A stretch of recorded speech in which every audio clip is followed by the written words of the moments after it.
न्याय बनाम करुणा, बुद्ध का संतुलन। क्या आपने कभी सोचा है, अगर करुणा दिखाओ तो लोग कहेंगे कमजोरी है, और अगर न्याय करो तो लोग कहेंगे निर्दय हो।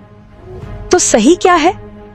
जब बुद्ध के सामने एक अपराधी लाया गया, भीड़ न्याय मांग रही थी, लेकिन बुद्ध ने एक ऐसा उत्तर दिया जिसने न्याय और करुणा दोनों को चुनौती दे दी। आज की कहानी है न्याय बनाम करुणा, बुद्ध का संतुलन। श्रावस्ती की एक सुबह थी। विहार में शांति थी, लेकिन नगर में हलचल। एक युवक को चोरी के आरोप में पकड़ लिया गया था। भीड़ गुस्से में थी। कोई कह रहा था सजा दो, कोई चिल्ला रहा था उसे उदाहरण बनाओ। उसी समय लोग उस युवक को बुद्ध के पास ले आए। भीड़ बोली, भगवान, न्याय होना चाहिए।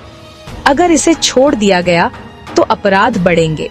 बुद्ध ने युवक की ओर देखा, फिर भीड़ की ओर, और बोले, न्याय जरूरी है, लेकिन करुणा के बिना न्याय हिंसा बन जाता है।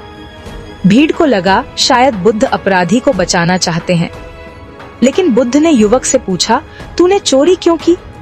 युवक रो पड़ा, बोला, भूख थी, 3 दिन से भोजन नहीं मिला। भीड़ चुप हो गई।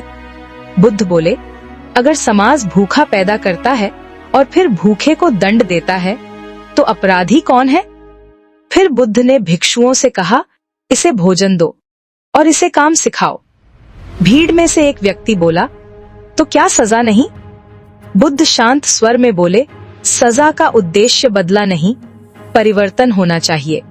बुद्ध ने आगे कहा, जहां केवल करुणा होगी वहां अराजकता होगी, जहां केवल न्याय होगा वहां क्रूरता होगी। बुद्ध का मार्ग बीच का मार्ग है, न अंधी दया न अंधा दंड।